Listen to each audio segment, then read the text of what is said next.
Welcome all. നോക്കൂ, വളരെ പ്രധാനപ്പെട്ട ഒരു ഭാഗത്തേക്കാണ് ഇന്ന് നമുക്ക് നീങ്ങാനുള്ളത്. നമ്മുടെ ചാപ്റ്റർ 2ൻ്റെ അവസാന ഭാഗമാണത്. അവസാന ഭാഗം എന്ന് പറഞ്ഞാൽ ഇന്ന് ഫിനിഷ് ചെയ്യാനൊന്നും പോകുന്നില്ല.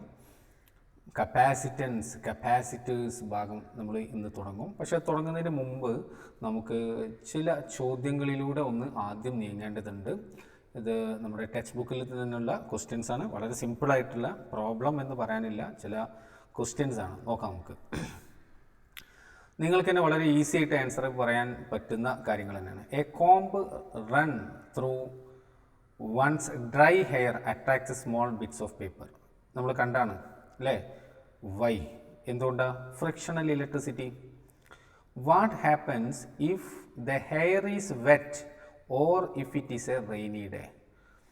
നനവുള്ള ഒരു മുടിയിലൂടെ നമ്മൾ അതേപോലെ കോമ്പ് അല്ലേ, കോമ്പ് നമ്മളതിന് പ്ലാസ്റ്റിക്കിൻ്റെ പാൻ അതൊക്കെ വെച്ചിട്ട് നമ്മൾ എക്സ്പെരിമെൻ്റ് അത് കണ്ടല്ലോ. അതിന് പകരം നനവുള്ള കോമ്പ് യൂസ് ചെയ്ത കേസാണ് പറഞ്ഞത്. അതിന് പകരം തലയൊക്കെ നനഞ്ഞിട്ടുണ്ടെങ്കിൽ എന്താ സംഭവിക്കുക? അപ്പോൾ ഫ്രിക്ഷൻ കുറയും അല്ലേ? റെയിനി ഡേ അവരൊക്കെ ഫ്രിക്ഷൻ കുറവായിരിക്കും. ഫ്രിക്ഷൻ കുറഞ്ഞു കഴിഞ്ഞാൽ എന്താ സംഭവിക്കുക? അപ്പോൾ നമുക്ക് അത്ര ഫ്രിക്ഷണൽ ഇലക്ട്രിസിറ്റി ചാർജ് അത്ര കോമ്പിൽ ഡെവലപ്പ് ചെയ്യൂല. അപ്പോൾ പേപ്പർ ബിറ്റ്സിനെ ആദ്യം അട്രാക്ട് ചെയ്ത പോലെ അട്രാക്ട് ചെയ്യൂല. ക്ലിയർ ആണല്ലോ എല്ലാവർക്കും? ഓക്കെ, അടുത്ത ക്വസ്റ്റ്യനിലേക്ക് പോവാം. Ordinary rubber is an insulator അല്ലേ? സാധാരണ റബ്ബർ തന്നെയാണ്, ഇൻസുലേറ്റർ ആണ്. But special rubber tyres of aircraft are made slightly conducting. Why is this necessary? എയറോപ്ലെയിൻ്റെ ടയർ ഉണ്ടാക്കുന്ന റബ്ബർ സ്ലൈറ്റ്ലി കണ്ടക്റ്റിംഗ് നേച്ചറുള്ള റബ്ബറാണ് നമ്മൾ യൂസ് ചെയ്യുന്നത്. എന്തുകൊണ്ട് എന്നാണ് ചോദ്യം. നമുക്ക് ആൻസർ വളരെ സിമ്പിൾ. എയറോപ്ലെയിന് നോക്കൂ, റൺവേയിലൂടെ എങ്ങനെയാണ് മൂവ് ചെയ്യുന്ന സമയത്ത് എയറിനെങ്ങനെ പെനിട്രേറ്റ് ചെയ്തിട്ടല്ലേ ഫ്ലൈറ്റ് പോകുന്നത്. എയറിനെങ്ങനെ പെനിട്രേറ്റ് ചെയ്ത് പോകുമ്പോൾ എയറുമായിട്ടുള്ള ഫ്രിക്ഷൻ ഡെവലപ്പ് ചെയ്യും. ഇവിടെ എയറിലൂടെ എയറും ഈ ഫ്ലൈറ്റിൻ്റെ ബോഡിയും തമ്മിൽ ഫ്രിക്ഷൻ, അത് എന്തിന് കാരണമായിരിക്കും? ഫ്രിക്ഷണൽ ഇലക്ട്രിസിറ്റി ഡെവലപ്പ് ചെയ്യാൻ കാരണമായിരിക്കും. അങ്ങനെ ആ ഫ്രിക്ഷണൽ ഇലക്ട്രിസിറ്റി അവിടെ കൂടുതൽ അക്യുമുലേറ്റ് ചെയ്താൽ പ്രശ്നമാണ്. കാരണം ചെറിയ സ്പാർക്കൊക്കെ ഉണ്ടായിക്കഴിഞ്ഞാൽ അത് ചിലപ്പോൾ മൊത്തത്തിൽ തന്നെ ഒരു തീപിടുത്തത്തിനൊക്കെ കാരണമായേക്കും. അതുകൊണ്ട് നമ്മൾ എന്ത് ചെയ്യും? ടയർ അല്പം കണ്ടക്റ്റിംഗ് ആക്കും. അപ്പോൾ അഥവാ ഇവിടെ ഫ്രിക്ഷണൽ ഇലക്ട്രിസിറ്റി ഡെവലപ്പ് ചെയ്താൽ ആ ചാർജ് ഗ്രൗണ്ടിലേക്ക് എർത്ത് ചെയ്ത് പോകാൻ വേണ്ടിയിട്ടാണ് അങ്ങനെ ചെയ്തിട്ടുള്ളത്. ഞാൻ സ്ഥിരമായിട്ട് ഈ ക്വസ്റ്റ്യൻ ഡീൽ ചെയ്യുന്ന സമയത്ത് മുൻ വർഷങ്ങളിലൊക്കെ കുട്ടികൾ ചോദിക്കുന്നൊരു ചോദ്യം ഒരു വർഷം നിങ്ങളുടെ മനസ്സിൽ പോകുന്നിട്ടുണ്ടാവും. അപ്പോൾ ആകാശത്ത് കൂടെ പോകുന്ന സമയത്ത് അപ്പോൾ എന്താ ചെയ്യുക? അപ്പോൾ ഡെവലപ്പ് ചെയ്താൽ എന്താ ചെയ്യുക? അതിന് 2-3 കാര്യങ്ങൾ അവിടെ മനസ്സിലാക്കേണ്ടതുണ്ട്. ഒന്ന്, മുകളിലേക്ക് പോകുന്നതിനനുസരിച്ചിട്ട് നിങ്ങൾക്ക് ശരിക്ക് ഈ ATC ഓഫീസേഴ്സിൻ്റെ ചില കാര്യങ്ങളൊക്കെ അറിഞ്ഞു കഴിഞ്ഞാൽ വളരെ ഇൻട്രസ്റ്റിംഗ് ആണ്. ATC ഓഫീസർ അറിയില്ലേ? Air traffic controller. Air traffic controlling ഓഫീസേഴ്സാണ് ഏത് എയർപോർട്ടിലും ഏറ്റവും ടോളസ്റ്റ് ബിൽഡിംഗ് ആയിട്ട് ഉണ്ടാവില്ല അവിടുത്തെ ATC ടവർ ഉണ്ടാവുക. നമ്മുടെ കാലിക്കറ്റ് എയർപോർട്ടിനെ സംബന്ധിച്ചിടത്തോളം ഇവിടെ അതിന് വലിയ ഹൈറ്റ് ഇല്ല, എന്നാലും കൂട്ടത്തിൽ ഹൈറ്റ് ഉള്ളത് അതിന് തന്നെയാണ്. കാരണം നമ്മൾ ഓൾറെഡി എയർപോർട്ട് ടേബിൾ ടോപ്പ് എയർപോർട്ടാണ്, നല്ല ഹൈറ്റിലാണ്, മലേൻ്റെ മുകളിൽ കൊണ്ടുപോയിട്ടാണ് നമ്മൾ എയർപോർട്ട് ഉണ്ടാക്കിയിട്ടുള്ളത്. അതാണ് അതിന് കാരണം. എനിവേ, ഞാൻ പറഞ്ഞു വരുന്നത് ഈ പൈലറ്റ്സ് ഒക്കെ ഇവരായിട്ട് നിങ്ങൾ കണ്ടില്ലേ? ഇവരെ സംഭവം പൈലറ്റ്സ് ഒക്കെ കണ്ടില്ലേ? നിങ്ങൾ എപ്പോഴും ഹെഡ്സെറ്റൊക്കെ വെച്ചിട്ട് സംസാരിക്കുന്നത് നിങ്ങൾ ശ്രദ്ധിച്ചിട്ടുണ്ടാവും. എന്താ ഒരു സംഭവം? ഇവരെന്താ ചാറ്റിങ്ങിലാണോ അതോ പാട്ട് കേൾക്കുകയും? എന്താ സംഭവം? എന്താ ഇവർ ചാറ്റിങ് തന്നെയാണ്. പക്ഷെ ആരുടെ ചാറ്റിങ്ങിന്? ഇതേപോലെ ATC ഓഫീസേഴ്സിനായിട്ടാണ് ഇവർ ചാറ്റ് ചെയ്യുന്നത്. കാരണം ഒരു പൈലറ്റിനും സ്വന്തം ഇഷ്ടപ്രകാരം ഒരു പർട്ടിക്കുലർ ഹൈറ്റിലേക്ക് അങ്ങോട്ട് പോകാനോ താഴ്ത്ത് വരാനോ ഒന്നും പറ്റില്ല. കാരണം ആ ഹൈറ്റിലൂടെ വേറെ ഏതെങ്കിലും ഫ്ലൈറ്റ് വരുന്നുണ്ടോ എന്നുള്ളത് പൈലറ്റിന് മനസ്സിലാവില്ല. അപ്പോൾ അവരൊക്കെ ATC ഓഫീസേഴ്സിൻ്റെ നിർദ്ദേശങ്ങൾ അനുസരിച്ചിട്ടാണ് അവർ മുന്നോട്ട് പോകുന്നത്. അപ്പോൾ സാധാരണഗതിയിൽ എല്ലാ പൈലറ്റ്സും ATCക്കാരോടും ഇങ്ങോട്ട് ഡിമാൻഡ് ചെയ്യുന്നൊരു കാര്യമുണ്ട്. ഞങ്ങൾക്ക് ഈ ഒരു ഹൈറ്റ് ഓക്യുപ്പൈ ചെയ്യട്ടെ, ആ ഒരു ഹൈറ്റിന് ഒരു റിക്വസ്റ്റ് കൊടുക്കും. അവർക്ക് ഹൈറ്റ് അങ്ങോട്ട് പോകണമെന്നുണ്ടെങ്കിൽ അവർ റിക്വസ്റ്റ് ചെയ്യുക, ഈ ഹൈറ്റ് ഞങ്ങൾ ഓക്യുപ്പൈ ചെയ്യട്ടെ എന്നുള്ളത്. ഇവിടുന്ന് അവർക്ക് കൺസെൻറ്റ് കിട്ടിക്കഴിഞ്ഞാൽ മാത്രമേ അവർക്ക് അത് പോകാൻ പറ്റുള്ളൂ. അപ്പോൾ ഞാൻ പറഞ്ഞു വരുന്നത് ആ ഹൈറ്റിൻ്റെ പ്രത്യേകത എന്താണെന്ന് വെച്ച് കഴിഞ്ഞാൽ ആ ഹൈറ്റിൽ ഓപ്റ്റിമം ഹൈറ്റാണത്. എന്ന് വെച്ചാൽ എയർ ഇല്ലാതെ ഒരിക്കലും ഒരു എയറോപ്ലെയിന് മുന്നോട്ട് പോകാൻ കഴിയില്ല. എയർ നിർബന്ധമാണ്. കാരണം ന്യൂട്ടൻ്റെ 3rd ലോ അനുസരിച്ചിട്ടാണ് നമ്മുടെ എയറോപ്ലെയിനൊക്കെ പോകുന്നത്. അതിൻ്റെ വിങ്സിൻ്റെ അടിയിൽ കണ്ടില്ലേ നിങ്ങൾ? ജെറ്റ് എൻജിൻസ് ആണത്, ഫാനാണ്. ഹൈ സ്പീഡിൽ ആ ഫാൻ കയറും മുമ്പിലുള്ള എയറിനാണ് ക്യാപ്ചർ ചെയ്തിട്ട് ബാക്ക് കിടത്തല്ല. അപ്പം ന്യൂട്ടൻ്റെ നമ്മൾ നീന്തുന്ന പോലെ ന്യൂട്ടൻ്റെ തേർഡ് ലോ ഓഫ് മോഷൻ അനുസരിച്ചിട്ട് മുന്നോട്ട് പോകണം. അപ്പോൾ എയർ നിർബന്ധമാണ്. പക്ഷേ എയർ കൂടിയാലും പ്രശ്നമാണ്. എയർ കൂടിക്കഴിഞ്ഞാൽ അതിൻ്റെ എഫിഷ്യൻസി കുറയും, ഫ്യൂവൽ എഫിഷ്യൻസി കുറയും. അപ്പോൾ എയർ വേണം താനും, എന്നാൽ അത് കൂടുതലാവും ചെയ്യരുത്. ഞാൻ പറഞ്ഞു വരുന്നത് ഹൈറ്റിലേക്ക് പോകുന്നതിനനുസരിച്ച് എയർ ഡെൻസിറ്റി കുറവായിരിക്കും, അവിടെ ഫ്രിക്ഷണൽ ഇലക്ട്രിസിറ്റിയും കുറവായിരിക്കും. ഇനി അഥവാ അങ്ങനെ ഡെവലപ്പ് ചെയ്താൽ വേറെ ഓപ്ഷനൊന്നുമില്ല. മീൻസ് എന്ന് വെച്ചാൽ എപ്പോഴാണോ അത് നമുക്ക് ഇമ്മീഡിയറ്റ് ആയിട്ട് റിമൂവ് ചെയ്യാൻ പറ്റുന്നത് ആ സമയത്ത് നമ്മൾ റിമൂവ് ചെയ്യുക എന്നുള്ള നിലക്കാണ് ഇത് ഉദ്ദേശിക്കുന്നത്. ഫ്രിക്ഷണൽ ഇലക്ട്രിസിറ്റിയുമായി ബന്ധപ്പെട്ടിട്ടാണ് ഇവിടെ ഉള്ളത്. അപ്പോൾ എന്തിനാണ് അങ്ങനെ അക്യുമുലേറ്റ് ചെയ്യുന്ന ചാർജൊക്കെ ഉണ്ടെങ്കിൽ അത് എർത്ത് ചെയ്യാൻ വേണ്ടിയിട്ടാണ് നമ്മൾ സ്ലൈറ്റ്ലി കണ്ടക്റ്റിംഗ് ആക്കിയിട്ടുള്ളത്. Next, vehicles carrying inflammable materials usually have metallic ropes touching the ground during motion. Why?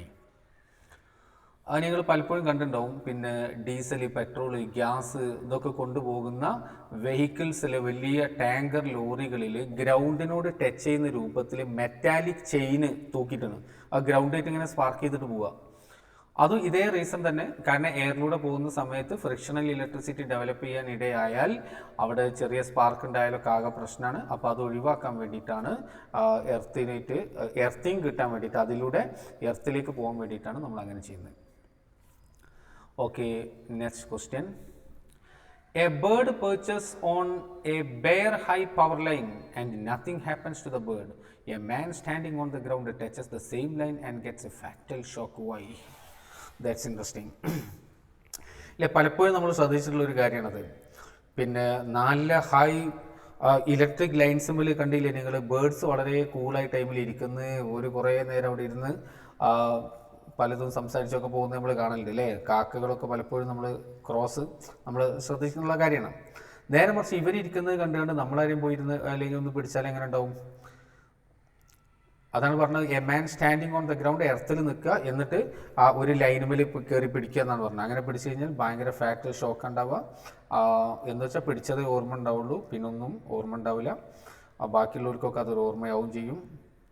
അതെന്തുകൊണ്ടാണെന്നാണ് സംസാരിച്ചിട്ടുള്ളത്.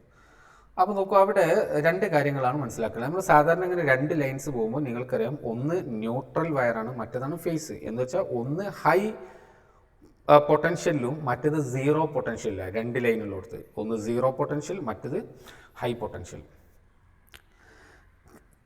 നമുക്ക് ഫീൽ ചെയ്യണമെന്നുണ്ടെങ്കിൽ നമ്മുടെ ബോഡിയിലൂടെ കറണ്ട് പോകണം. കറണ്ട് പോകണമെങ്കിൽ എന്ത് വേണം? പൊട്ടൻഷ്യൽ ഡിഫറൻസ് വേണം. അപ്പോൾ നിങ്ങളിപ്പോൾ ഒരാൾ ഒരിക്കലും ചെയ്യരുത് കേട്ടോ, ഒരിക്കലും ചെയ്യരുത്. പിന്നെ ഇപ്പോൾ ഒരാൾ പോയിട്ട് എന്ത് ചെയ്തു, ഈ ലൈനുമൊക്കെ ഗ്രൗണ്ടുമെന്ന് അങ്ങോട്ട് ചാടിയിട്ട് ഈ ലൈനുമ പിടിച്ച് തൂങ്ങി. പക്ഷേ ഇയാൾ രണ്ട് കൈയും ഒരു പിന്നെ ഇലക്ട്രിക് ലൈനുമ തന്നെയാണ് പിടിച്ച് തൂങ്ങിയത്. രണ്ടും ഒരു ലൈനുമല്ല, രണ്ട് പിടുത്തം പിടിച്ച്. അങ്ങനെയാണെന്നുണ്ടെങ്കിൽ അത് ന്യൂട്രൽ ആവട്ടെ അതല്ല ഫേസ് ആവട്ടെ, രണ്ടാണെങ്കിലും ശരി അയാൾക്ക് ഷോക്ക് ഉണ്ടാവില്ല. എന്താ കാരണം? അയാളെ രണ്ട് കൈയും ഒരേ ലൈനുമല്ല. അപ്പോൾ ഉദാഹരണത്തിന് 220 വോൾട്ട് പൊട്ടൻഷ്യലുള്ള വയറമ്മലാണ് ഇയാൾ തൂങ്ങി പിടിച്ചിരിക്കണമെന്ന് വിചാരിക്കാം. ഗ്രൗണ്ടിൽ ടച്ച് ചെയ്തിട്ടോ ഇയാൾ എയറിൽ ഇങ്ങനെ തൂങ്ങി പിടിച്ചിരിക്കുക. അങ്ങനെ നിൽക്കുമ്പോൾ ഈ കൈ എത്രയില്ല? 220 വോൾട്ട്, ഇതെത്രയില്ല? 220 വോൾട്ട്. അപ്പോൾ ഒരു മൂലം എന്താ പൊട്ടൻഷ്യൽ ഡിഫറൻസ്? എത്ര? സീറോ. No potential difference. അവിടെ പൊട്ടൻഷ്യൽ ഡിഫറൻസ് ഇല്ല. അതുകൊണ്ട് എന്താ സംഭവിക്കുക? പൊട്ടൻഷ്യൽ ഡിഫറൻസ് അവിടെ ഇല്ലാത്തത് കൊണ്ട് അയാൾക്ക് കറണ്ട് പോവില്ല, അയാൾക്ക് ഷോക്ക് ഉണ്ടാവില്ല. അതുപോലെ രണ്ട് ഇതും ന്യൂട്രൽ വയർമലാണ് പിടിച്ചെന്നുണ്ടെങ്കിലും അയാൾക്ക് ഷോക്ക് ഉണ്ടാവില്ല. പക്ഷെ കാല് ഗ്രൗണ്ടിട്ട് ടച്ച് ചെയ്യരുത്, ശ്രദ്ധിക്കണം. ന്യൂട്രൽ വയറിലാവുമ്പോൾ പിന്നെ കാലിട്ട് ടച്ച് ചെയ്താലും കുഴപ്പമില്ല, കാരണം അത് സീറോ പൊട്ടൻഷ്യലാണ്, ഗ്രൗണ്ട് സീറോ പൊട്ടൻഷ്യലാണ്, ഇതിൽ കൂടെ കറണ്ട് പോകില്ല. നേരെ മറിച്ച് കുറേ നേരം അയിമ പിടിച്ച് തൂങ്ങി കൈയൊക്കെ ക്ഷീണിച്ചപ്പോൾ അവിടുന്ന് ഒരു കൈ വിട്ടിട്ട് മറ്റേമ പിടിച്ചാലോ പിന്നെ ആ പിടുത്തം വിടൂല. അത് മുറുക്കി പിടിച്ച് അവിടെ അങ്ങനെ നിൽക്കുന്നതാണ് കാണാം. പിന്നെ ഒന്നും സംഭവിക്കില്ല. മനസ്സിലായില്ലേ? കാരണം എന്താ? ഒന്ന് സീറോ പൊട്ടൻഷ്യൽ, മറ്റേ ഹൈ പൊട്ടൻഷ്യൽ. ഹൈ കറണ്ട് ഇയാളെ ബോഡിയിലൂടെയാണ് ഫ്ലോ ചെയ്യുക. അതോടുകൂടി കംപ്ലീറ്റ് ഡിസോർഡറായി. മനസ്സിലായോ? അപ്പോൾ ഗ്രൗണ്ടിൽ നിന്ന് മെല്ലെ ഇനി ബേർഡ്സിനെ പറഞ്ഞു. ബേർഡ്സ് എന്താ, അവരുടെ കാല് വളരെ ചെറുതാണ്, വളരെ അടുത്തടുത്തുണ്ടാകുക. അവരെ എങ്ങനെ ഇരുന്ന് കഴിഞ്ഞാലും ഒരു കാല് ഒരു വയറുമൂലം മറ്റേ വയറുമൂലമായിട്ട് ഒരിക്കലിരിക്കാൻ കഴിയില്ല. അവർ രണ്ടാളും ഒരു വയറുമൂലം തന്നെ ഉണ്ടാവുക. മീൻസ് രണ്ട് കാലും ഒരു വയറിൽ. അപ്പോൾ രണ്ടിലും ഒരേ പൊട്ടൻഷ്യൽ ഉണ്ടാവുക. അപ്പോൾ പൊട്ടൻഷ്യൽ ഡിഫറൻസ് ഇല്ല.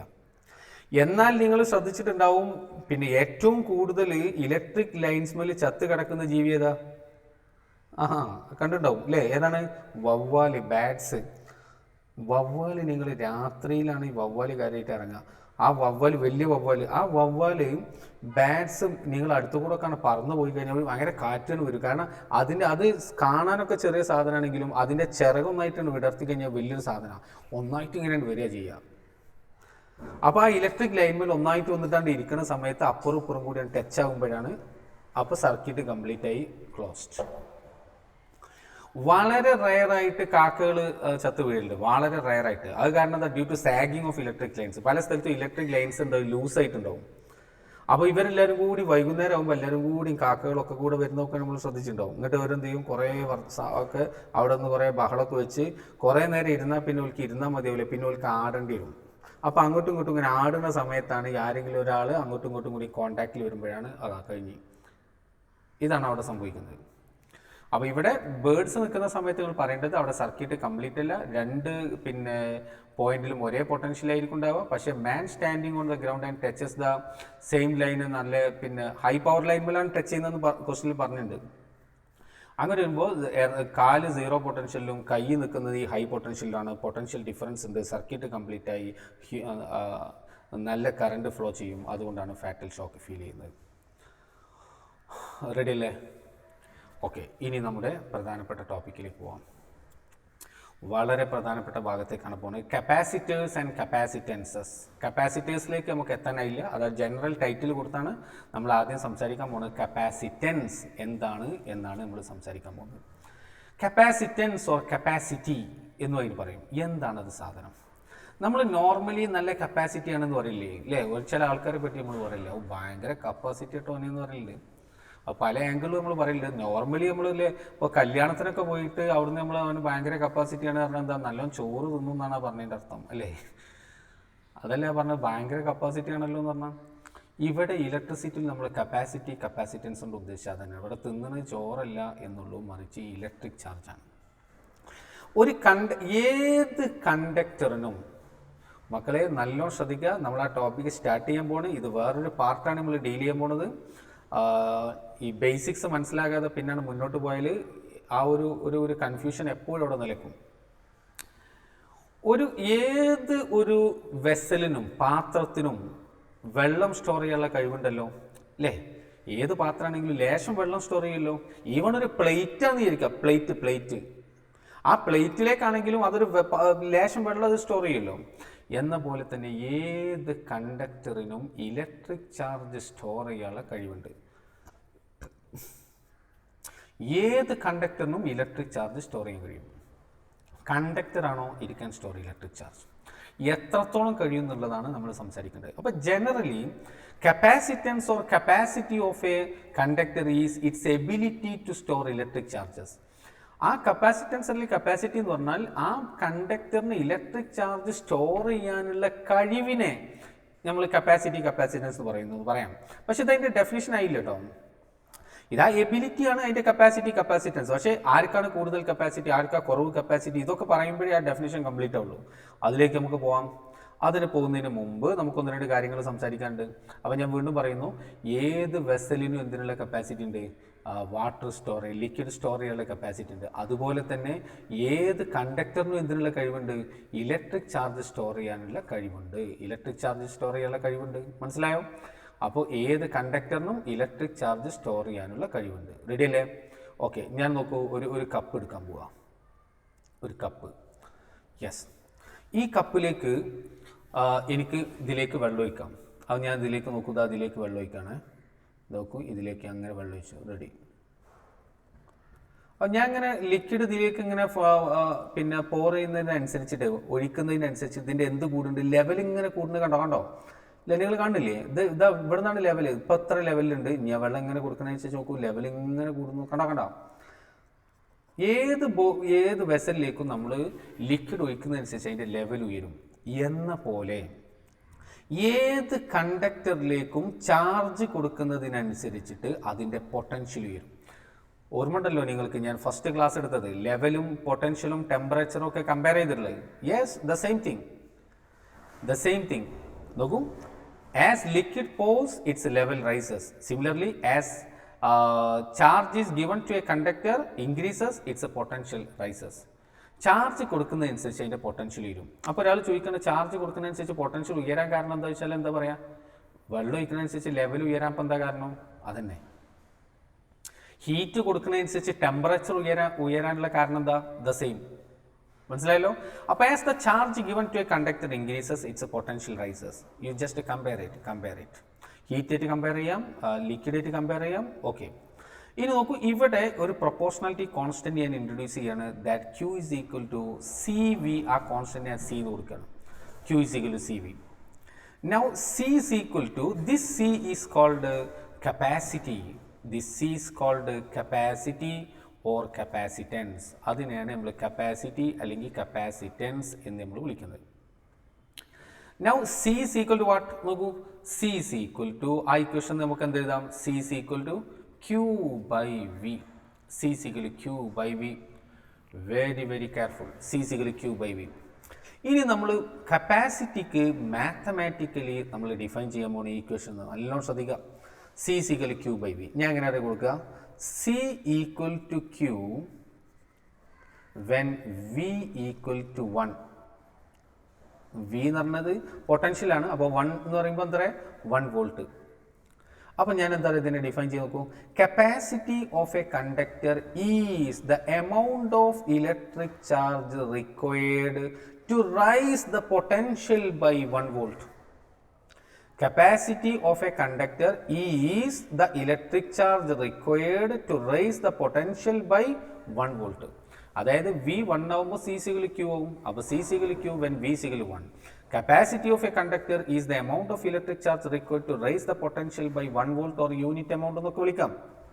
നിങ്ങൾക്ക് ആ പറഞ്ഞത് എൻ്റെ മീനിങ് എന്താണെന്നല്ലേ നമുക്ക് നോക്കാം. ആ പറഞ്ഞതിൻ്റെ മീനിങ് എന്താണ് നോക്കൂ. ഒരു ദിവസം നമ്മൾ രാവിലെ വീട്ടിൽ നിന്ന് എഴുന്നേറ്റ് നമ്മൾ നിൽക്കുന്ന സമയത്ത് ടാങ്കിൽ വെള്ളമൊക്കെ കഴിഞ്ഞിട്ടുണ്ട്, ടാപ്പിലൊന്നും വെള്ളമില്ല, അതോടൊപ്പം തന്നെ കറണ്ടും ഇല്ല. അപ്പോൾ രാവിലെ തന്നെ നമ്മളെ മദർ വിളിച്ചിട്ട് നമുക്ക് നല്ലൊരു പണി തന്നു. നമ്മളോട് പറഞ്ഞ് 2-3 വലിയ പാത്രങ്ങൾ എടുത്ത് നിന്നിട്ട് നമ്മളോട് പറഞ്ഞു, ഒരു കാര്യം ചെയ്യും, ആ കിണറിന്ന് വെള്ളം കോരി നടക്കാൻ പറഞ്ഞു. മനസ്സിലായോ? അപ്പോൾ നമ്മൾ എന്ത് ചെയ്യുന്നു വെച്ചാൽ പല ടൈപ്പ് പാത്രം നമുക്ക് തന്നത്. അപ്പോൾ ഫോർ എക്സാമ്പിൾ ഒരു പാത്രം നോക്കുക, ഇതാണ് ഒരു പാത്രത്തിൻ്റെ ഷേപ്പ് എന്ന് വിചാരിക്കാം. ഓക്കെ, വേറൊരു പാത്രത്തിൻ്റെ ഷേപ്പ് നോക്കുക, അല്ലെങ്കിൽ നമുക്ക് തന്നത് ഇങ്ങനെയാണ്. വേറൊരു പാത്രത്തിൽ ഇങ്ങനത്തെ ഒരു പാത്രം തന്നിട്ടുണ്ട് സപ്പോസ്. അപ്പോൾ നമ്മൾ എന്ത് ചെയ്തു വെച്ചാൽ ആദ്യത്തെ ഒരു കോരി വെള്ളം ഇങ്ങനെ പൊക്കിയിട്ട് ആദ്യത്തെ ബക്കറ്റിലുള്ള വെള്ളം എന്ത് ചെയ്തു, അത് നമ്മൾ ഇതിലേക്കാണ്ട് ഒഴിച്ച് ഒഴിച്ചപ്പോത്തിന് നോക്കൂ, അത് ആയി നമുക്ക് ഭയങ്കര ഹാപ്പിയായി. കാരണം ആ ഒരു ബക്കറ്റ് ഒഴിച്ചപ്പോത്തിന് തന്നെ ഇതിൽ ഏകദേശം ലെവൽ ഇത്ര എത്തിയിട്ടുണ്ട്, ലെവൽ ഏകദേശം എത്ര ആയിട്ടുണ്ട്. ഇനി നമ്മൾ എന്താ ചെയ്യാൻ പോകണമെന്ന് വെച്ചാൽ അടുത്ത ബക്കറ്റിൽ വെള്ളം കോരിയിട്ട്, ഇത് നമുക്ക് സന്തോഷമാവാനുള്ള കാരണം എന്താണെന്ന് നമുക്ക് പറയാം. അവിടെ കട്ടെ അടുത്ത കോരി വെള്ളം എടുത്തിട്ട് നമ്മൾ എന്ത് ചെയ്തു അറിയോ, ഇതിലേക്ക് ഒഴിച്ചപ്പോൾ നോക്കുക, ഇതാണ് അവസ്ഥ. ഉണ്ടാവും നമ്മൾ ഇതിലേക്ക് വെള്ളം ഒഴിച്ചിട്ട് നമ്മൾ പറയും, ഹേയ് ഇതിലേക്ക് വെള്ളം ഒഴിച്ചിട്ട് കാണുന്നില്ലല്ലോ. ഇപ്പം നമ്മൾ എന്താ സത്യത്തിൽ നമ്മൾ ചെയ്തത്? ഇതിൽ നിന്ന് നമുക്കൊരു കാര്യം മനസ്സിലായി, ഇയാൾക്ക് കപ്പാസിറ്റി കൂടുതലാണ്, ഇയാൾക്ക് കപ്പാസിറ്റി കുറവാണ്. കപ്പാസിറ്റി കുറഞ്ഞുകൊണ്ടാണ് നമുക്കിവിടെ ഹാപ്പി ആയത്, കാരണം അതിപ്പോൾ നിറയും.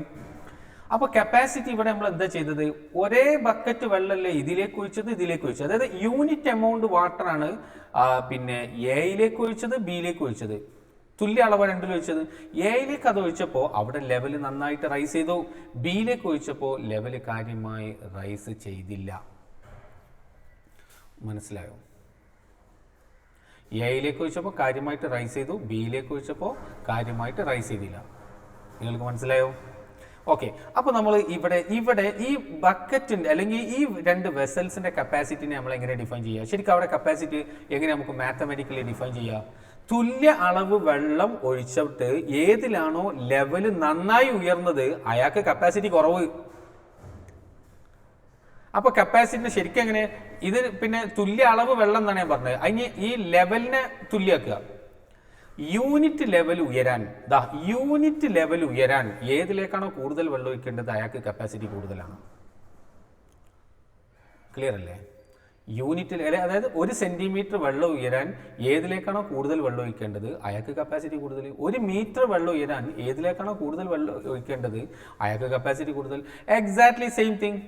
Capacity of a conductor is the amount of electric charge required to raise the potential by 1 volt. മനസ്സിലായോ? നോക്കൂ, കപ്പാസിറ്റിക്ക് യൂണിറ്റും ഡയമെൻഷനൊക്കെ ഉണ്ട്. നോക്കൂ അതിൻ്റെ യൂണിറ്റ് എന്താ, ചാർജിൻ്റെ യൂണിറ്റ് എന്താ, കൂളോംബ്. ഇതെന്താ, വോൾട്ട്. അപ്പോൾ volt raise to -1 coulomb per volt എന്നാ, കൂളോംബ് പെർ വോൾട്ട്. ഈ കൂളോംബ് പെർ വോൾട്ടേ എന്ന് വിളിക്കൽ ഭയങ്കര റിസ്ക് അല്ലേ. അപ്പം നമ്മൾ അതിനൊരു ഓമന പേരിടുന്നുണ്ട്. എന്താ അതിൻ്റെ ഓമന പേര്? അതിൻ്റെ ഓമന പേര് farad. Farad, capital F. Farad എന്ന് മുഴുവനായിട്ട് എഴുതുമ്പോൾ നിങ്ങൾ സ്മോൾ ലെറ്ററിൽ എഴുതണം, നിർബന്ധമാണ്. ഫാരഡേ തന്നെയാണ് ഇത് ആള്, പക്ഷേ ബഹുമാനാർത്ഥങ്ങൾ ഫുൾ നെയിം ഫാരഡേ എന്ന് എഴുതരുത്. ഫാരഡേ എന്ന് എഴുതിയ ആ സാധനം മാറി. അത് ഇലക്ട്രിക് ചാർജിൻ്റെ biggest unit of electric charge faraday. ഇത് ഫാരഡ്. എന്താ ഞാൻ സ്മോൾ ലെറ്ററിൽ എഴുതുന്നത് പറഞ്ഞത്? അത് നമ്മൾ +1 ആദ്യത്തെ ചാപ്റ്ററിൽ പഠിക്കുന്നതാണ്. എന്ത്, SI യൂണിറ്റുകളുടെ പേര് സയൻറ്റിസ്റ്റിൻ്റെ പേരാണെങ്കിൽ കൂടി മുഴുവനായിട്ട് എഴുതുമ്പോൾ ഫസ്റ്റ് ലെറ്റർ എന്ത് എഴുതണം? സ്മോൾ ലെറ്റർ എഴുതണം. ഫാരഡ്, ക്യാപിറ്റൽ F എന്ന സിമ്പിളിൽ ക്യാപിറ്റൽ F. അപ്പോൾ capacitance or capacity of a conductor is its ability to store electric charge. ഇത് വളരെ ഫണ്ടമെൻ്റൽ. ഇതെന്തായാലും പറയണം, പക്ഷേ ഡെഫിനേഷൻ ചോദിക്കുമ്പോൾ നിങ്ങൾ അതിൽ നിൽക്കരുത്, നിങ്ങൾ ഇങ്ങോട്ട് വരണം. റെഡി അല്ലേ? ക്ലിയർ ആണല്ലോ? ഓക്കെ. ഇനി നിങ്ങൾ ശ്രദ്ധിക്കുക, നമ്മളിപ്പോൾ ഇക്വേഷൻ എത്തി. C is equal to Q/V. നല്ലോണം നോക്കിക്കോ. C is equal to Q/V, charge by potential. Capacitance is equal to charge by potential. ഞാൻ ചോദിക്കട്ടെ, നോക്കും. ഈ V കൂടിയാൽ, നല്ലോണം ശ്രദ്ധിക്കുക, V കൂടിയാൽ കപ്പാസിറ്റിക്ക് എന്ത് സംഭവിക്കും? പറയൂ. V കൂടിയാൽ കപ്പാസിറ്റിക്ക് എന്ത് സംഭവിക്കും? കപ്പാസിറ്റി കുറയും അല്ലേ? Q കൂടിയാലോ കപ്പാസിറ്റി കൂടും. ആണല്ലോ? ആണല്ലോ? ആണോ? അല്ല, തെറ്റ്. V കൂടിയാലും Q കൂടിയാലും കപ്പാസിറ്റിക്കൊന്നും സംഭവിക്കില്ല. Very careful. അത് ഏതുപോലെ എന്ന് അറിയോ? പറയാം. 2-3 എക്സ്പ്ലനേഷൻ ഉണ്ടായിരുന്നു. ഒന്ന്, ഞാൻ ഒരു വീട്ടിൽ എന്ത് ചെയ്തു, പിന്നെ ഒരു ടാങ്ക് വാങ്ങിയിട്ട്, ടാങ്കൊക്കെ വാങ്ങിയിട്ട് ഞാൻ വീട്ടിൽ പോയി. ഞാൻ എൻ്റെ അവിടെ വണ്ടിയിൽ നിന്നൊക്കെ ഇറക്കിയിട്ട് ഞാൻ അവിടെ മുറ്റത്ത് കൊണ്ടുപോയിട്ട് ടാങ്ക് വെച്ച്, കാലി ടാങ്ക്. അപ്പോൾ ഒരാൾ വന്നിട്ട് എന്നോട് ചോദിക്കുകയാണ്, പുതിയ ടാങ്കൊക്കെ വാങ്ങിയോ, ഇതിന് എത്ര ഇതിൻ്റെ കപ്പാസിറ്റി എന്ന്. അപ്പോൾ ഞാൻ പറഞ്ഞു അതിൻ്റെ കപ്പാസിറ്റി 1000 ലിറ്റർ. ഓക്കെ. ഞാൻ പിന്നെ കുറച്ച് അങ്ങോട്ടും ഇങ്ങോട്ടൊക്കെ പോയൊക്കെ വന്നപ്പോൾ ആരോ ഒരാൾ ഇതിൽ പകുതി വെള്ളം നിറച്ചിട്ടുണ്ട്. ഓക്കെ. എന്നിട്ട് അപ്പോൾ വേറൊരാളിൽ വന്നിട്ട് ചോദിക്കുക, പുതിയ ടാങ്കൊക്കെ വാങ്ങിയല്ലോ, എന്താ അതിൻ്റെ കപ്പാസിറ്റി എന്ന് ചോദിക്കുമ്പോൾ ഞാൻ അങ്ങനെ നോക്കിയിട്ട് പറയാം, പകുതി വെള്ളം നിറച്ചിട്ടുണ്ട്, അപ്പോൾ 1500 ലിറ്റർ. ശരിയാ? വെള്ളം അതിലേക്ക് ഒഴിച്ചണോ എന്നുള്ളത് അതിൻ്റെ കപ്പാസിറ്റിനെ ഡിപ്പെൻഡ് ചെയ്യുന്നുണ്ടോ? കപ്പാസിറ്റി എന്തിനെ ഡിപ്പെൻഡ് ചെയ്യുന്നത്? അതിൻ്റെ ജോമെട്രിനല്ലേ. അതതിൻ്റെ ജോമെട്രിനല്ലേ ഡിപ്പെൻഡ് ചെയ്യുന്നത്. അതിൽ വെള്ളം പകുതി ഉണ്ടെങ്കിൽ കപ്പാസിറ്റി ഇത്ര, കാലാണെങ്കിൽ കപ്പാസിറ്റി ഇത്ര, അങ്ങനെയാണോ? നോക്ക്, നമ്മൾ ഈ ചാർജ് Q ഇൻക്രീസ് ചെയ്യുക എന്ന് പറഞ്ഞാൽ എന്താ? ചാർജ് ഇൻക്രീസ് ചെയ്യുക എന്ന് പറഞ്ഞാൽ ഇത് ഫിസിക്സിൻ്റെ വിശദീകരണത്തിൻ്റെ മാത്തമാറ്റിക്കൽ എക്സ്പ്ലനേഷൻ വേറെ ഉണ്ട്. ഇത് കൂടുകയോ കുറയുന്നുള്ളതിന്. നോക്കൂ, ചാർജ് കൂട്ടിക്കഴിഞ്ഞാൽ കപ്പാസിറ്റി കൂടാൻ പാടുണ്ടോ? ഇല്ല. കാരണം ചാർജ് കൂടുന്നതനുസരിച്ച് ആരാ കൂടുക? വെള്ളം ഒഴിക്കുന്നതനുസരിച്ച് ആരാ കൂടുക? ലെവൽ ഉയരും. അപ്പൊ ചാർജ് കൊടുക്കുന്നതിനനുസരിച്ച് നോക്കൂ, ചാർജ് കൊടുക്കുന്നതനുസരിച്ച് എന്താ സംഭവിക്കുക? പൊട്ടൻഷ്യൽ ഉയരും. എന്തിന്? In order to maintain C as a constant. അപ്പോൾ നിങ്ങൾ ചാർജ് കൂട്ടിയാൽ കപ്പാസിറ്റിക്ക് എന്താ സംഭവിക്കുക? Nothing happens. പൊട്ടൻഷ്യൽ കൂട്ടിയാൽ കപ്പാസിറ്റിക്ക് എന്താ സംഭവിക്കുക? Nothing happen. പിന്നെ ചാർജ് കൂട്ടിയാൽ പിന്നെ എന്താ സംഭവിക്കുക? ആർക്കൊന്നും സംഭവിക്കൂലേ? സംഭവിക്കും. എന്താ സംഭവിക്കുക? പൊട്ടൻഷ്യൽ ഉയരും. ചാർജ് കൊടുക്കുന്നതനുസരിച്ച് പൊട്ടൻഷ്യൽ ഉയരും. ഫിസിക്സിൽ എക്സ്പ്ലനേഷൻ കഴിഞ്ഞു. മാത്തമാറ്റിക്കൽ എക്സ്പ്ലനേഷൻ ഇത് പണ്ട് ചെറിയ ക്ലാസ്സിൽ X പ്രൊപ്പോർഷണൽ ടു Y അല്ലേ? അപ്പോൾ X ഈക്വൽ ടു നമ്മൾ എന്താ എഴുതുക? KY. Suppose X equal KY അല്ലെങ്കിൽ Y ഈക്വൽ KX നമുക്ക് എഴുതുമോ? ഓക്കെ, നോക്കട്ടെ. ഈ Kൻ്റെ പേരെന്താ? കോൺസ്റ്റൻറ്റോ? Proportionality constant. എന്താണ്? Proportionality constant. K is equal എന്താ എഴുതുക? X/Y. എന്താ ഈ പ്രൊപ്പോർഷണാലിറ്റി കോൺസ്റ്റന്റ് പറഞ്ഞാൽ? നാട്ടുകാർക്ക് മുഴുവൻ അത് K എന്തല്ല? കോൺസ്റ്റന്റ് അല്ല. 2 ആക്കാണ് K കോൺസ്റ്റന്റ് എന്ന് പറഞ്ഞാൽ. അതാർക്കറിയും? K 2 കാര്യങ്ങൾ ഡിപ്പെൻഡ് ചെയ്യില്ല. അവരെ സംബന്ധിച്ചിടത്തോളം K കോൺസ്റ്റന്റ് ആണ്. അതാരാ? ഈ Xനും Yനും. പിന്നെ K കാലാകാലം അല്ലെങ്കിൽ നാട്ടുകാർക്ക് മുഴുവൻ കോൺസ്റ്റന്റ് അല്ല. എല്ലാ ക്വാണ്ടിറ്റീസിനും K കോൺസ്റ്റന്റ് അല്ല. പകരം Xും കൂട്ടിയാലും Y കൂട്ടിയാലും Kയിൽ മാറ്റം ഉണ്ടാവില്ല എന്നാണ് പറഞ്ഞതിന് മീനിങ്. അപ്പോൾ X കൂട്ടിയാൽ എന്താ സംഭവിക്കുക? Y അതിനനുസരിച്ച് കൂടും. അപ്പോൾ Kനെ കോൺസ്റ്റന്റ് ആയിട്ട് തന്നെ ഇവിടെ നിൽക്കും. അതേപോലെ നോക്കൂ, Q പ്രൊപ്പോർഷണൽ ടു V ആണ്. അവിടുത്തെ പ്രൊപ്പോർഷണാലിറ്റി കോൺസ്റ്റന്റ് ആണ് ആര്? C. അവിടുത്തെ പ്രൊപ്പോർഷണാലിറ്റി കോൺസ്റ്റന്റ് ആണ് C. അപ്പോൾ C is independent of both Q and V. പിന്നെ സി ആരെ ഡിപ്പെൻഡ് ചെയ്യുന്നത്? C depends on the geometrical configuration. ആ പിന്നെ കണ്ടക്ടറിൻ്റെ ജോമെട്രിക്കൽ സൈസിനാണ് ആര് ഡിപ്പെൻഡ് ചെയ്യുന്നത്? Capacity depends. Capacity is independent of both charge and potential. ഞാൻ അങ്ങനെ സെൻറ്റൻസ് നോട്ട്ബുക്കിൽ നിങ്ങളെ മെറ്റീരിയൽ പ്രിൻറ്റഡ് മെറ്റീരിയൽ തന്നിട്ടില്ലെങ്കിൽ നിങ്ങൾ അവിടെ എഴുതി വെക്കണം. അവിടെ capacity is independent of both charge and potential but depends on കൊടുത്തിട്ടുണ്ടാവും ഞാൻ അതിൽ. Its geometrical configuration. മനസ്സിലായോ? കപ്പാസിറ്റി അല്ലെങ്കിൽ കപ്പാസിറ്റൻസിൻ്റെ ബേസിക് കാര്യങ്ങളാണ് ഇതുവരെ നമ്മൾ സംസാരിച്ചിട്ടുള്ളത്.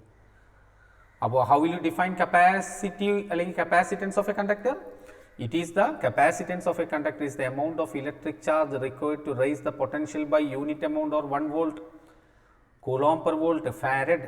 ആ കാര്യങ്ങളൊക്കെ ക്ലിയർ ആണല്ലോ. നമുക്ക് അടുത്തിലേക്ക് പോകാം. Capacity of A spherical conductor. ഒരു സ്ഫെരിക്കൽ കണ്ടക്ടറിൻ്റെ കപ്പാസിറ്റിയുടെ ഇക്വേഷൻ നമ്മൾ ഉണ്ടാക്കാൻ പോവുക.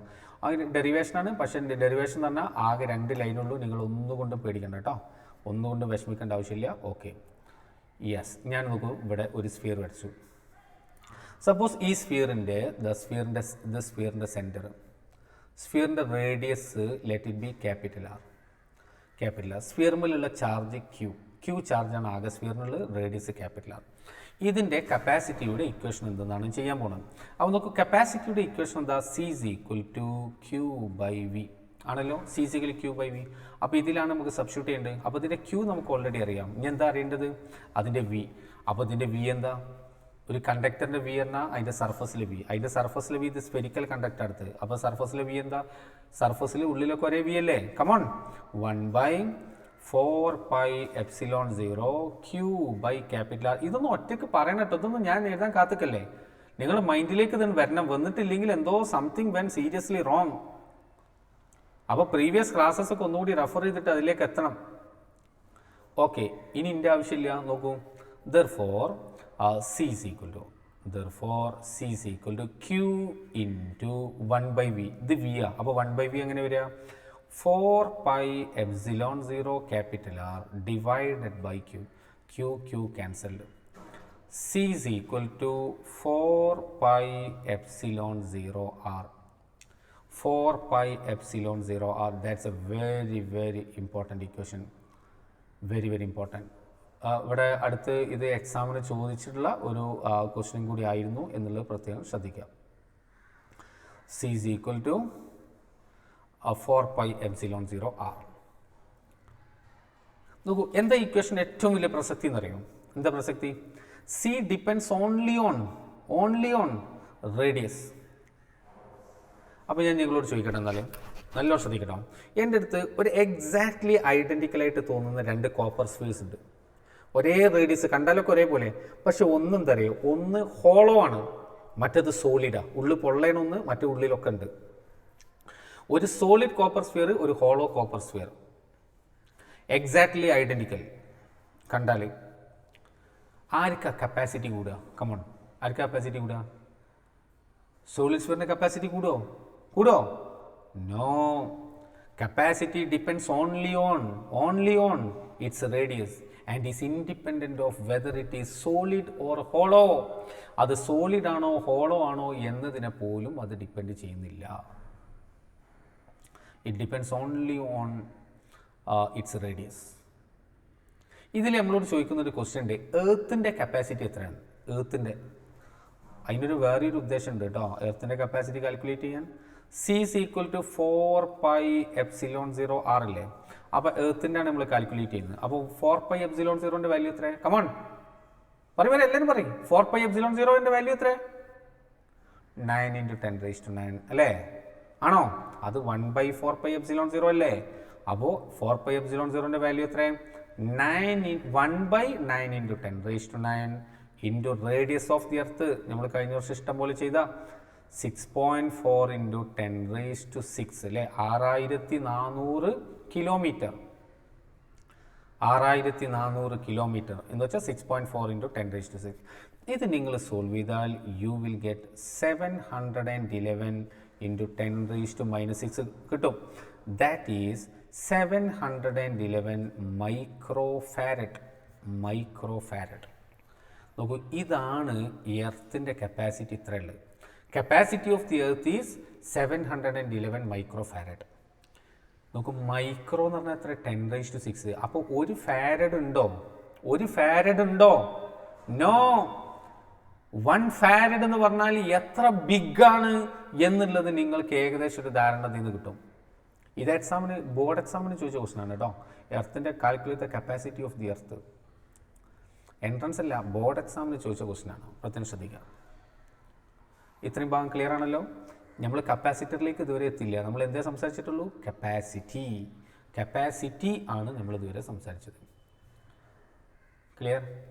കപ്പാസിറ്റി എന്താണ്, കപ്പാസിറ്റർ എന്നുള്ളതും അതിൻ്റെ പ്രിൻസിപ്പിൾ എന്താണ്, വേരിയസ് ടൈപ്സ് ഓഫ് കപ്പാസിറ്റേഴ്സ്, ഇത് നമുക്ക് അടുത്ത ക്ലാസ്സിൽ സംസാരിക്കാം. എന്തിനാണ് ഞാൻ അടുത്ത ക്ലാസ്സിൽ ആക്കിയത്? എനിക്കൊരു ഇത്ര സമയം കൂടി എടുത്തു കഴിഞ്ഞാൽ അത് കിട്ടും. പക്ഷെ നിങ്ങൾ ഈ ഫണ്ടമെൻ്റൽ എത്ര കുറച്ചുള്ളൂ എടുത്തത്? നമ്മൾ 30 മിനിറ്റ്സ് നമ്മൾ ക്ലാസ് തുടങ്ങിയിട്ടായിട്ടുള്ളൂ. അപ്പോൾ ആ കാര്യങ്ങൾ നിങ്ങളൊന്ന് റെഡിയാക്കി വെക്ക്. ആ പ്രോബ്ലംസുകൾ നിങ്ങൾ വർക്കൗട്ട് ചെയ്തിട്ടുണ്ടാവും. അത് നിങ്ങൾ നോട്ട്ബുക്കിൽ എഴുതണം. എല്ലാ പ്രോബ്ലവും നോട്ട്ബുക്കിൽ കൃത്യമായിട്ട് എനിക്ക് കാണണം കേട്ടോ. നിങ്ങളുടെ നോട്ട്ബുക്കിൽ നമ്മൾ സ്കൂൾ ഓപ്പൺ ചെയ്ത് കഴിഞ്ഞാൽ ഞാൻ ഫുള്ള് ചെക്ക് ചെയ്യും. എല്ലാവരുടെ ബുക്കിലും എല്ലാ ക്വസ്റ്റ്യൻസും, അത് ഏത് ഇതിൽ സോൾവ് ചെയ്ത, ക്ലാസ്സിൽ സോൾവ് ചെയ്ത ക്വസ്റ്റ്യൻസ് മാത്രം പോരാ, അത് ക്വസ്റ്റ്യനും ആൻസറും നിങ്ങൾക്ക് അതിൽ നിർബന്ധം. പ്ലസ് അസൈൻമെൻറ്റ് ക്വസ്റ്റ്യൻസ് നിങ്ങൾക്ക് തരുന്നുണ്ട്. ആ അസൈൻമെൻറ്റ് ക്വസ്റ്റ്യൻസ് കംപ്ലീറ്റ് കാര്യങ്ങൾ നിങ്ങൾ കാണണം. കഴിഞ്ഞൊരു ചാപ്റ്ററിൽ തന്നെ അതിന് മാത്രം ക്വസ്റ്റ്യൻസ് നമ്മൾ വർക്കൗട്ട് ചെയ്തിട്ടുണ്ട്. തീർച്ചയായിട്ടും ഇതിലും നമ്മൾ കൂടുതൽ ക്വസ്റ്റ്യൻസുകൾ കാണും. നിങ്ങൾക്ക് അസൈൻമെൻറ്റ് ക്വസ്റ്റ്യൻസ് വരുന്നുണ്ട്. അതൊക്കെ നോട്ട്ബുക്കിൽ നിങ്ങൾ വളരെ ഓർഡറിൽ തന്നെ കാണണം, നിർബന്ധമാണ്. ഓക്കെ, അപ്പോൾ ഇന്ന് നമ്മൾ ഇതോടുകൂടി അവസാനിപ്പിക്കുകയാണ്. Thank you.